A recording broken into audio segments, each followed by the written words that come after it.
Hi everyone, welcome back to trendy Haitha. నేను మీ Haitha. Thank you so much అండి. మన ఛానల్లో చాలా వరకు కొత్త మెంబర్స్ అయితే యాడ్ అయ్యారు. మన ఛానల్ గురించి ఒక చిన్న ఇంట్రడక్షన్ అయితే ఇస్తాను. నేను ఈ ఛానల్లో వచ్చేసి వ్లాగ్ షేర్ చేస్తుంటాను, టిప్స్ షేర్ చేస్తుంటాను, ఏదైనా జ్యువెలరీ అలా మేకింగ్ చేస్తూ ఉంటాను. అండ్ ఎక్కడికైనా వెళ్ళినప్పుడు కొత్త ప్రదేశాలు ఉంటాయి కదా, మీరు చూడనివి, అవైతే నేను షేర్ చేస్తూ ఉంటానండి. థ్యాంక్ యూ సో మచ్ అందరికీ సబ్స్క్రైబ్ చేసుకున్నందుకు. డైలీ కూడా నేను బ్లాగ్ షేర్ చేయాలనో లేదో కింద కామెంట్లో తెలియచేయండి. కొత్త వాళ్ళైతే మన ఛానల్ని సబ్స్క్రైబ్ చేసుకోండి.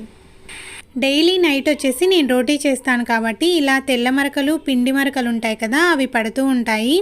నేను డైలీ కూడా ఇలా క్లీన్ చేసుకుంటూ ఉంటాను. గ్యాస్ స్టవ్ అయితే జస్ట్ అలా తుడిచేసి వదిలేద్దామన్నా కూడా ఆ పిండి మరకలు అనేవి పోవన్నమాట. ఎప్పుడైనా కూడా మనం నైట్ వచ్చేసి ఏదైనా టిఫిన్ చేయాలి అని నైటే అనుకున్నాం అనుకోండి, చాలా ఫ్రెష్గా ఉంటుంది. మార్నింగ్ ఎలాంటి హడావిడి లేకుండా ఉంటుంది. నేనైతే ఎప్పుడు కూడా పడుకునే ముందు ఏం చేయాలి అని చెప్పేసి మా వాళ్ళని అయితే అడుగుతూ ఉంటాను. నేను ఒక వీడియోలో షేర్ చేశాను కదా, నేను కిచెన్ టవల్స్ అయితే తెప్పించుకున్నానని చెప్పి. అయితే అవే ఈ కిచెన్ టవల్స్. వీటితోనే నేను కౌంటర్ టాప్ కానీ గ్యాస్ స్టవ్ కానీ తుడుస్తూ ఉంటాను.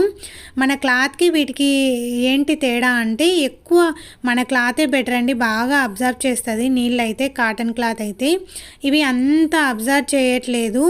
అయితే ఇవి ఏంటంటే అపార్ట్మెంట్లో ఉంటారు కదా, వాళ్ళు తొందరగా ఆరిపోయే వాటికైతే ఈజీగా ఉంటుంది కదా, తొందరగా ఆరిపోతే కొంచెం స్మెల్ రాకుండా ఉంటాయి. ఇవైతే తొందరగా ఆరిపోతాయి. మన క్లాత్లో అయితే కొంచెం స్మెల్ వస్తూ ఉంటాయి కదా, అందుకని అయితే ఇవి తెప్పించాను నేను. ఈ మధ్య ఇవి తెప్పించినప్పటి నుంచి కూడా వీటినే యూజ్ చేస్తున్నాను. ఏదైనా ఫుడ్ పార్టికల్స్ అంటుకున్నా కూడా ఈజీగా రిమూవ్ అయిపోతున్నాయి. నేను ఎప్పుడూ కూడా నైటే కౌంటర్ టాప్ క్లీన్ చేసేసుకొని గిన్నెలు ఉంటే తోమేసుకొని పడుకునేదాన్ని. అయితే చిన్నుకి హాఫ్ డే స్కూల్స్ అనమాట, అందుకని చెప్పేసి టిఫిన్ అయిన తర్వాత నిదానంగా అన్ని పనులు చేసుకోవచ్చు, క్లీన్గా కూడా ఉంటుంది కదా అని చెప్పి నిదానంగా అయితే చేసుకుంటున్నాను. ఇది గ్యాస్ స్టవ్ కాబట్టి వేడిగా ఉన్నప్పుడు అస్సలు తుడవకూడదనమాట. అందుకని చెప్పేసి నేను ఒక్కొక్కసారి నైట్ అయితే స్కిప్ చేస్తూ ఉంటాను. అంటే ఎక్కువ వేడిగా ఉన్నప్పుడు కూడా అసలు తుడవకూడదు. నేను రోటీ చేస్తాను కాబట్టి ఎక్కువ వేడి ఉంటుంది చాలాసేపటి వరకు. తిని వెంటనే పడుకుంటాం కాబట్టి అది తుడవడానికి అయితే అస్సలు అవ్వదు. ఈ పని అంతా అయిపోయిన తర్వాత బట్టలు అయితే వేస్తూ ఉంటాను. ఈ పని అవుతున్నప్పుడే ఆ బట్టలు వేస్తే ఆ పని కూడా కంప్లీట్ అవుతుంది కదా, అందుకని ఇలా 1 by 1 వేస్తూ ఉంటాను. ఎప్పుడైనా కూడా మిషన్కి బట్టలు వేసేటప్పుడు ఎక్కువగా కాలర్ దగ్గరనే ఎక్కువ ఉంటుంది కదా మురికి అయితే. ఆ మురికి పోవాలంటే కూడా నేనైతే లిక్విడ్ని కాలర్ దగ్గర కొంచెం పూస్తూ ఉంటాను. మా ఫ్రెండ్ వాళ్ళ ఇంట్లో అయితే గ్యాస్ స్టవ్ అయితే ముక్కలు అయిపోయింది. ఎందుకంటే ఇలా వేడి ఉన్నప్పుడు తుడవడం వల్ల ముక్కలు అయిపోయింది అనమాట.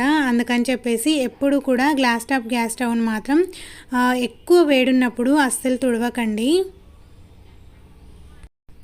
కిచెన్లో పని అయిపోయిన తర్వాత ఇలా బట్టలు అయితే వేస్తూ ఉంటాను. తర్వాత ఇంటిని అంతా క్లీన్ చేసుకునే లోపు ఈ బట్టల పని కూడా అయిపోతుంది. బట్టలన్నీ ఆరేసి ఆ తర్వాత టిఫిన్ అయితే చేస్తాను. డైలీ కూడా పూజ అయిపోయిన తర్వాతనే తింటాను. 10 అయిపోతుంది నేను తినేసరికి. అందుకని చెప్పేసి మార్నింగే అలా ఏదైనా కాఫీ అలా తాగుతూ ఉంటాను. నేను ఇక్కడ బెడ్ కింద ఎందుకు వేసానంటే, ఇప్పుడు ఎండాకాలం కదా, కింద పడుకుంటే చల్లగా ఉంటుందని చెప్పేసి బెడ్ అయితే కింద వేశాను. తర్వాత ఇలా ఇల్లంతా ఒకసారి క్లీన్ చేసేసి ఆ తర్వాత మాప్ అయితే పెట్టేస్తాను. ఇవాళ చిన్నుకైతే స్కూల్ లేదనమాట, అందుకని చెప్పేసి మార్నింగ్ జావా ఇచ్చేసాను. ఎందుకంటే డైలీ కూడా 7:30 కల్లా బ్రేక్ఫాస్ట్ చేసేస్తాడు కదా, అందుకని చెప్పేసి ఇవాళ ఆకలి వేస్తుందని చెప్పి 7:30కి అలా జావా అయితే ఇచ్చేసాను. మా వారికైతే రాగి దోశ వేసి ఇచ్చేసాను. మేమైతే ఇలా పొంగల్ అయితే చేస్తున్నాను. ఇద్దరు తినాలనుకోండి, ఇలా చిన్న గ్లాస్తో నూకలు ఉంటాయి కదా, ఆ నూకలు ఒక్క గ్లాస్ అయితే సరిపోతాయి. చాలా ఎక్కువ అవుతుంది ఇద్దరికైతే. మా ఇద్దరికి వచ్చేసి ఇలా నూకలు ఉంటాయి కదా, ఈ నూకల్ని ఒక గ్లాస్ అయితే వేస్తున్నాను. ఇందులో సగం గ్లాస్ వరకు పెసరపప్పు వేసుకోవాలి.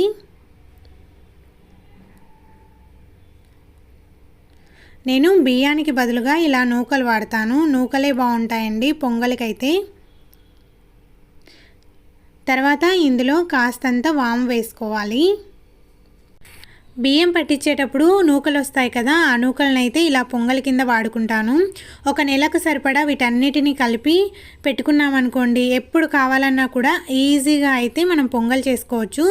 తర్వాత అయితే ఇందులో 1 స్పూన్ దాకా నువ్వులు యాడ్ చేసుకోవాలి. మీ దగ్గర సొద్దలు ఉంటాయి కదా, ఆ సొద్దలు ఉన్నా కూడా 1 స్పూన్ యాడ్ చేసుకోండి, చాలా బాగుంటాయి. నేను చెప్పినట్టు పొంగల్ని ఇలా చేయండి, చాలా టేస్టీగా ఉంటుంది. మీరు మళ్ళీ మళ్ళీ ఇలానే చేసుకొని తింటారు. అయితే ఒక నెలకు సరిపడా ఇలా అన్నీ మిక్స్ చేసి పెట్టుకున్నాం అనుకోండి, ఎప్పుడు పొంగలి కావాలంటే అప్పుడు ఈజీగా చేసుకోవచ్చు.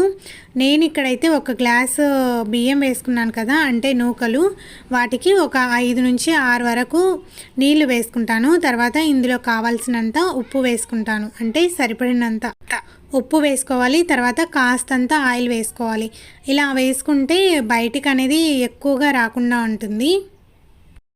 ఈ పొంగల్కి కాంబినేషన్గా పల్లీల చట్నీ అయితే చాలా బాగుంటుంది. నేనైతే పల్లీల చట్నీ ఆల్రెడీ మీతో షేర్ చేశాను, అందుకని షేర్ చేయట్లేదు. ఇవాళ అయితే ఆఫ్టర్నూన్కి వచ్చేసి నేను టమాటో రోటి పచ్చడి చేస్తున్నాను. ఇదైతే చాలా బాగుంటుంది, 2 డేస్ అయినా కూడా ఏం పాడవదండి. ఎండాకాలం వచ్చిందంటే కిచెన్లో ఉండడానికి అస్సలు అవ్వదు, అది కూడా మధ్యాహ్నం వేళ.